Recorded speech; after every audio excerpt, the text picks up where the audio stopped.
Hello and welcome to BW Hotwires. Today we have with us a very esteemed guest, Mr. Shesh Shibulal from Miselo Mobility. Thank you so much for sparing your precious time with BW Business World. My pleasure. Thank you for having me. Okay, sir. So, before I come to your company, I'll start with something which would be our viewers' favorite question. Everybody knows you are the son of one of the most celebrated corporate honcho of India Inc., Mr. Shibulal. So, how do you carry that baggage? Because with that comes a lot of responsibility. You have to now raise the bar, and you have to now, carve your own niche. So, is it a challenge, or you think that's an opportunity for you? If you can share your thoughts with us. Yeah, I think I'll correct you there. I think I wouldn't really call it a baggage. I think it's more like a motivator and also a great asset to have. Not just one but a couple of entrepreneurs in the family who I can rely on and go to advice for. I go to my father for advice on Miserio quite frequently, and I find that very valuable. Okay, okay. Some of the key learnings from him, which you like to incorporate in your business model, something you cherish very fondly. Hmm. I think one of the most important things that he's taught me is that I'm a very calculated person. I like to think through a lot before making decisions. But I think he's also taught me the virtue of sometimes just taking a direction and going with it. And the time for thought is over, and you have to just pick a direction and go with it. And I think at times when I've struggled to come to a decision about something, I think that has really helped me in a big way. Okay, sir.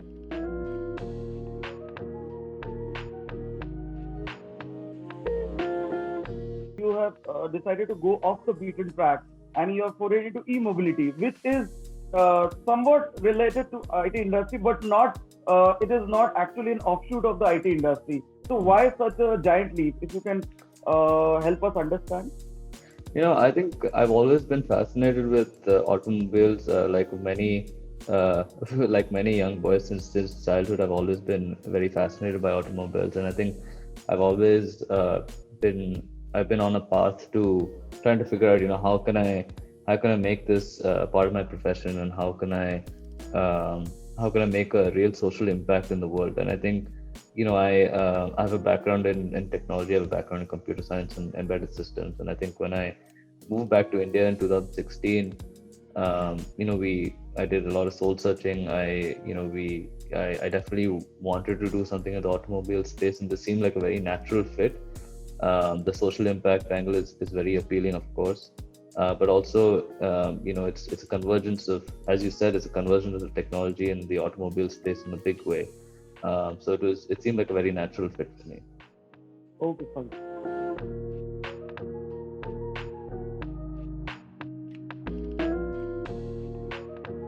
Micelio is about electric vehicles. But how upbeat are you about connected vehicles? Because there's a lot of buzz about connected vehicles globally.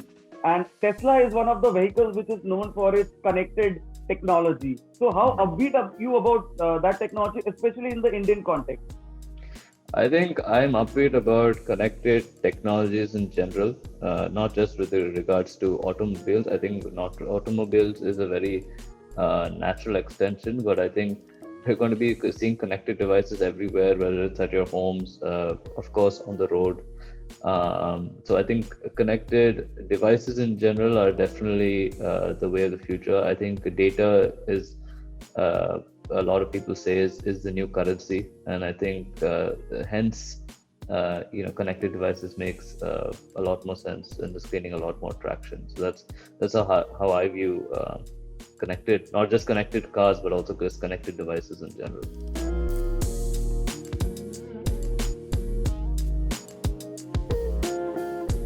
Coming back to Micelio, what is the company all about? I've read that it is something to do with seed funding for e-vehicles, but I've also read somewhere that it's also running a logistic arm for the e-commerce firms and all. If you can just give me an overview about the company, and when did Sure. the idea germinate in your mind? Sure. So, as I said, we had, I spent a couple of months soul searching and deciding what I wanted to do in the automobile space. Electric vehicles seemed very appealing. But I think our first instinct was to take a step back and see what we can do from to be an ecosystem player and be a catalyst for the ecosystem in the a catalyst for the EV ecosystem in India. And obviously the first kind of business verticals that we started was the fund and also the discovery studio. So as you rightly said, we're looking at seed stage funding for companies in the EV space. And this could be anywhere in the value chain. It could be specific component technologies. It could be complete vehicles. It could be charging infrastructure.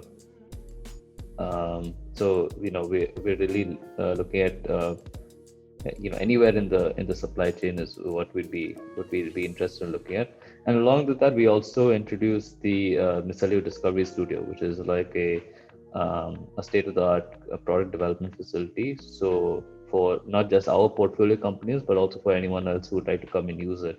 And the idea is to really reduce the entry barrier to get into this space, because a lot of these equipments on its own can be quite expensive, prohibitively expensive for some of these startups to actually own or use. And then the other side, of course, as you mentioned, is our more commercial kind of ventures, and I think we started those with the intention of kind of trying to gain a better understanding for the space and kind of get that domain expertise. So we started with Lighting Logistics, which is a last mile logistics provider for e-commerce players, for groceries, mom and pop, courier. We operate across 3 cities, Bangalore, Chennai, and Hyderabad, and we have a fleet we're still in the pilot stage, so we have a fleet of 100,000, and we use only electric scooters right now. So we're a 100% electric fleet, and we work with a few OEMs to source those scooters. In addition to that, we're also working on a product development of our own. So we're looking at a 2-wheeler kind of form factor for EV last mile logistics vehicle. So this will be specifically built and purposefully built for just last mile logistics usage. So those are broadly the 4 things that we're doing in Micelio.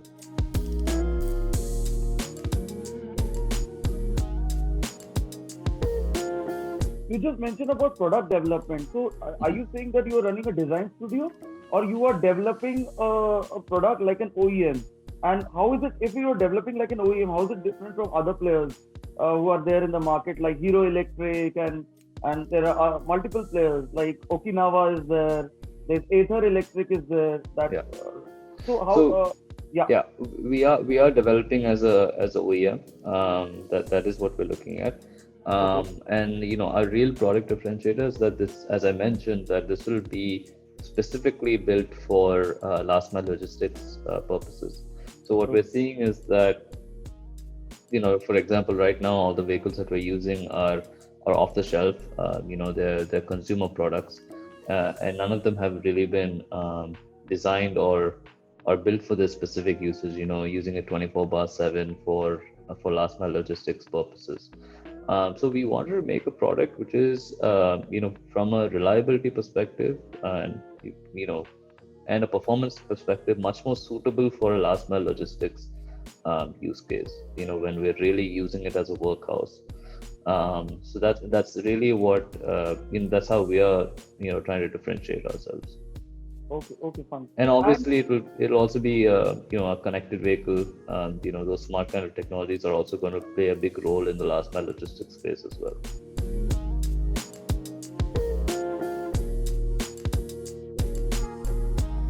Will you be open to license your technology to other players, or it is only for for captive consumption or something of that sort? If you can shed some light on that, because many of the players are open to license their technology, like Tesla is one of them. Right. So it depends on what you're referring to. If we're looking at, and I would say to both those. So there are two ways of looking at it. You can either go and open you can introduce this vehicle into the larger market, which we'd be open to sometime in the future, although right now we don't have any plans for the first couple of vehicles. Or would we be open to licensing specific component technologies? And even that, I think we'd be open to at some point in the future. We don't have any plans currently, but I think the future of the EV space, because there's such a large market to capture, is going to be cooperation, and that's something that on the fun side and the Discovery Studio side, we keep on reiterating that it's going to be more about what we like to call co-opetition rather than competition, right? So it'll be a combination of both, because I think the space is so nascent, and that's really what it requires. So of course, we'd be open to any kind of collaboration, although right now we don't have any plans in the pipeline.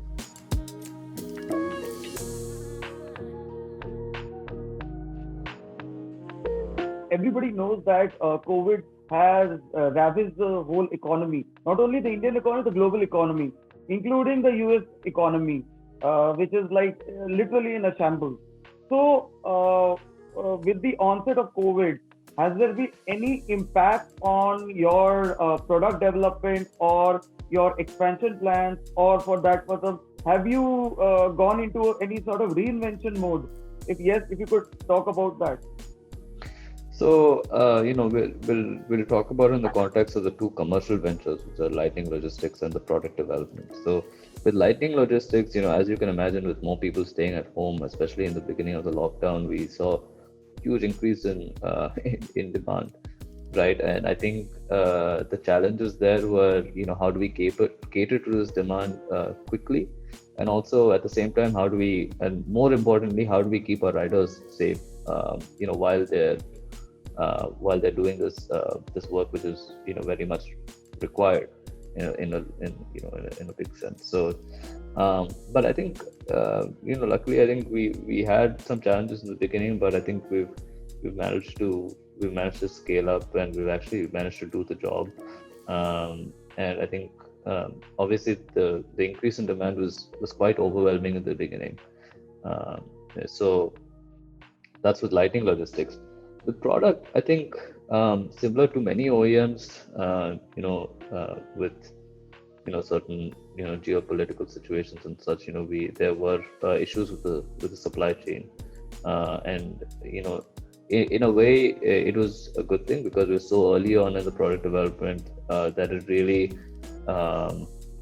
it gave us the luxury of actually switching gears and looking for more either indigenous components or components from other geographies, right? And I like to think that it may not be feasible to manufacture all our EV components in India right away, but I think in the meantime it's important that you have at least a diversified supply chain, so that you source some components from different geographies, so that even if there's any kind of geopolitical or kind of global situation, your risk is mitigated from it affecting you. So I think in a way it has affected us. It has, but I think it's also encouraged us to think differently and take the harder route and potentially more fruitful route in the future. So I'm quite optimistic about that.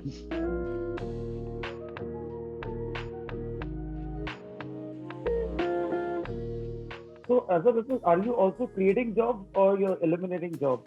Because at the end of the day, you're saying that move away from ICE engines to electric vehicles. So, I mean, mainstream players are still jittery in moving away from that. So, are you? If I ask you a direct question, so are you in the business of creating jobs or eliminating jobs? Sorry, it's a very direct question. Yeah. No, I think we're in the business of definitely creating jobs. See, I think for ICE vehicles to go away completely, I think is going to take a long time. And I know where this question is coming from. The vehicles are less complicated, so hence you need less people to manufacture them. But I think there will be certain sectors where fossil fuels are not going in, at least not anytime soon. I think especially people in the first mile, those kinds of vehicles are not going to go away anytime soon. But I think we are creating a new sector altogether, and that's we're taking this very nascent sector and creating a new one altogether, which is, I think, is going to upskill people. It's going to upskill existing people in this space, especially when you're talking about maintenance. What we focus on a lot with our lighting logistics riders is upskilling them in how to maintain their own electric vehicle, which is something that they would not have known how to do before they came to us. So that's one. So and also I think and they may spend some time with us. They may go do something else later on, but they'll still have that skill set of knowing what to do when something goes wrong with your electric vehicle. So I don't see ourselves as necessarily eliminating jobs. I think some of those jobs are going to be there for some time to come. But I think in the meantime, we are upskilling, and we are creating jobs because this is just a completely new space.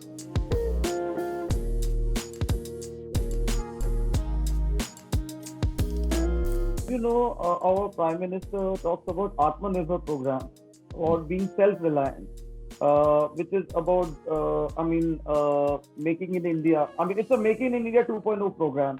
Yeah. So what are the takeaways of that? Can the EV industry benefit out of that? And also, can India be a manufacturing hub for lithium-ion batteries going forward, just like the way we are for smartphones? Yeah. So there are a couple of very positive steps that are being taken. The new subsidies, the FAME subsidies and everything, they play a strong emphasis on localized components, and I think there's a big push in definitely trying to indigenize a lot of these components. But I think, see, some of the challenges that we'll be facing are even if you one is with lithium ion in particular, the raw materials that are required, they may right now, we can't source them locally, at least not in a big way. We do need to rely on imports when it comes to the raw materials. And similarly with motors as well, I think there's with especially with permanent magnet motors, rare earth is used quite extensively. So that's also something that we may not be able to source locally, right?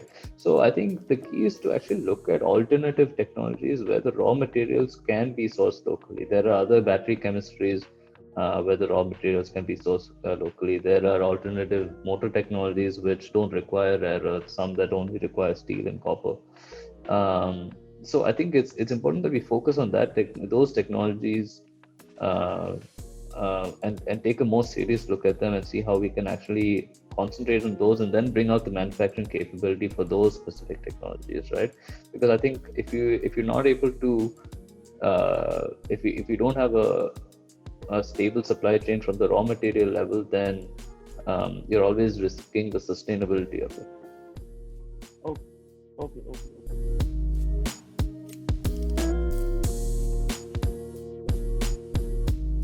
Coming back to Micelio, so how much have you earmarked for that? How much is the amount? How much is the corpus that you have earmarked for Micelio, and how much has been deployed, and where all have you deployed those funds to? Right. So I'll give you a broad idea of so that we can sort of answer your question. So as I said, we have we're with Lightning Logistics, we're in the pilot stage, and we have under 1,000 vehicles, and all of these are off the shelf. So a vehicle can cost anywhere between 70,000 to 1 lakh per vehicle, right? So that should give you a good idea there. And with the fund, the corpus of the fund is $20 million US dollars, so around 150 crores. and we've made an investment into one startup so far, and we're hopeful to in the next couple of months we'll probably make a few more investments, right? And the ticket sizes that we look at are anywhere between 100,000 to $1 million. Um, so I think that should give you a fair idea of how we're deploying the capital. Okay. Would you like to share the name of the companies where you'll be investing your funds towards? So I can share the name of the company that we've already invested in. It's called Self Propulsion. Okay. All of them are homegrown companies. Safe to assume that, right? Yeah. So they're the companies that we're evaluating, that we've already invested in, and the ones that we're evaluating are based in India. Yes.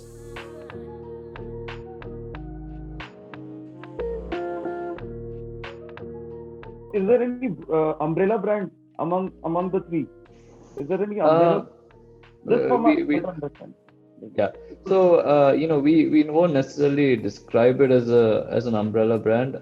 More like for sister companies that are working very tightly together. So I wouldn't really describe it as an umbrella brand, but I think perception is that because Micelio came first before everything else, it may be considered as an umbrella brand. But we don't really view it that way. Okay. What did you say? Perception? Yeah, perception. Okay. Yeah. Okay, fine.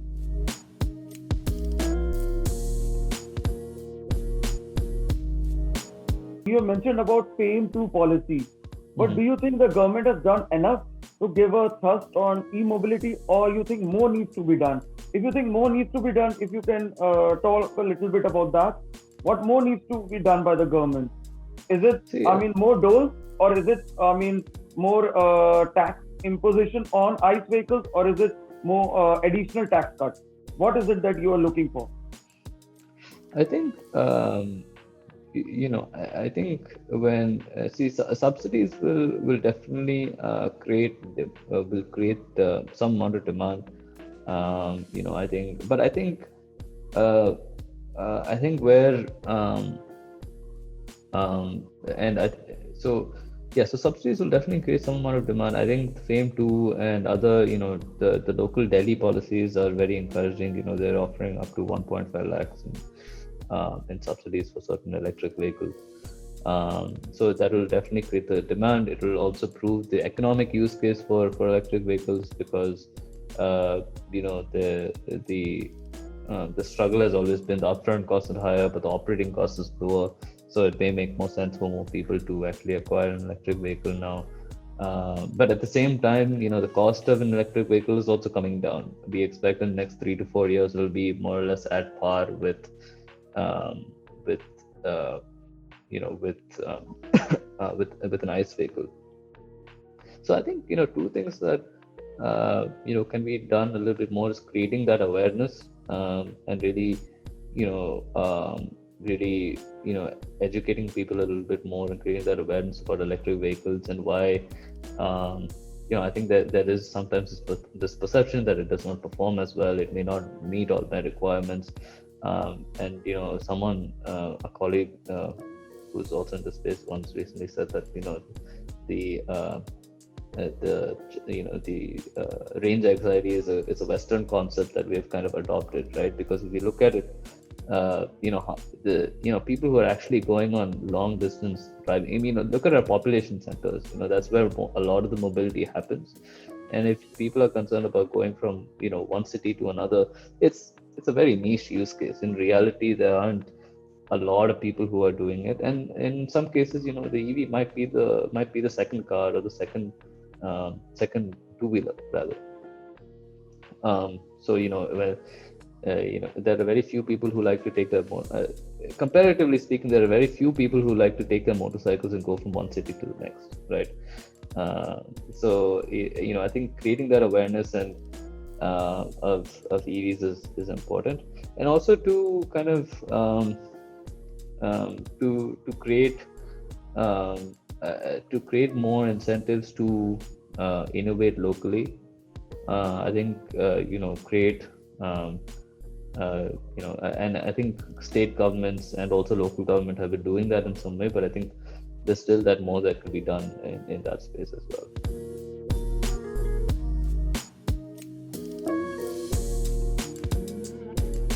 I'm not mistaken, your domain expertise lies primarily in two-wheelers and three-wheelers.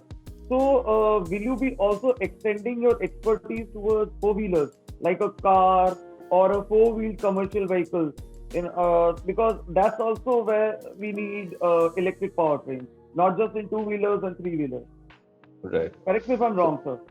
yeah. So, I mean, 70% of the vehicles on the road are two and three wheelers, and it's a space that we feel like we can make a lot of impact, because I think two and three wheelers will probably be the first adopters before four wheelers, because you, you know uh, yeah, while range anxiety may be a Western concept that we have adopted, it still exists, and I think it's get easier to for adoption purposes for two and three wheelers. Um, and obviously it's a large, and I read a study the other day that two-thirds of the fuel consumption in the country are from two and three wheelers. So I think from an impact perspective, there's a lot that we can do with just two and three wheelers.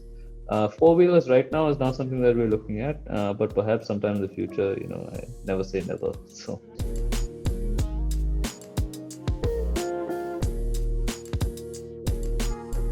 Are your products and solutions solely for the domestic market, or they will also find its way to the markets where you have been previously, like the US, or for that matter, Europe, or Japan, or China, for that Right. matter? Right. So I think while we're developing definitely with the Indian conditions in mind, I think our vision and the product definitely has a global potential, especially in Southeast Asia and Africa, the developing world, where there are a lot of two and three wheelers. Um, yeah, it may be sometime, it may be in the sort of in the roadmap for us sometime in the future, but right now we're definitely concentrating on first captive use case and then perhaps the domestic market.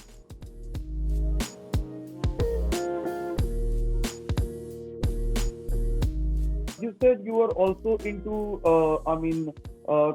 component development and all. So, is it in tune with Make in India program? Are you building those components over here, or are you still sourcing some cells and some other parts from other countries? Also, will you be, reducing your reliance on China, because that's the biggest market for EV right now? Yeah. So the component technology, I had said that in the context of the fund. So that's something that we're looking at, Okay. for startups who are developing certain you know certain component technologies. So typically when they come to us, because we're early stage, they haven't necessarily got to the production level yet. So they're maybe in the concept or early prototype stage. So that's the conversation of localization versus outsourcing doesn't really come into play at that level. But I think more and more we're seeing a lot more startups who are very keen to bring that manufacturing into India in some way. Yeah.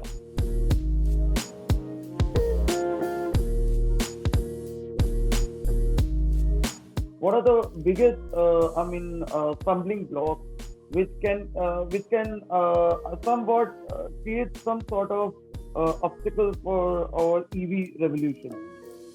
So Or I'll is go. it the range anxiety only? Sorry, I didn't get that last Is one. it the cost factor, or is it the range anxiety, or is it the government? Uh, I mean, uh, government's role. Yeah. So I think I said it before and I'll say it again. I think it's going to be the supply chain, and localizing indigenizing or diversifying that. I think not just you know not just so that we'll create a stronger economy, reduce our reliance on imports and all that. But I think ultimately, if you don't have that, to cater to a population of the size that we are, um, it's going to be very difficult to make it sustainable unless you bring some of that onshore. So I think I think it's very important that I think that's going to be the next, not the next. I think a lot of us are already talking about it, and I think that's going to be the challenge to overcome, to make you know to really push EV adoption in the country.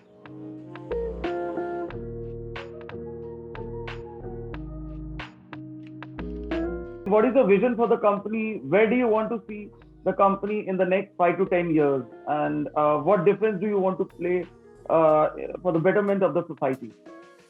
Right. So I think we'll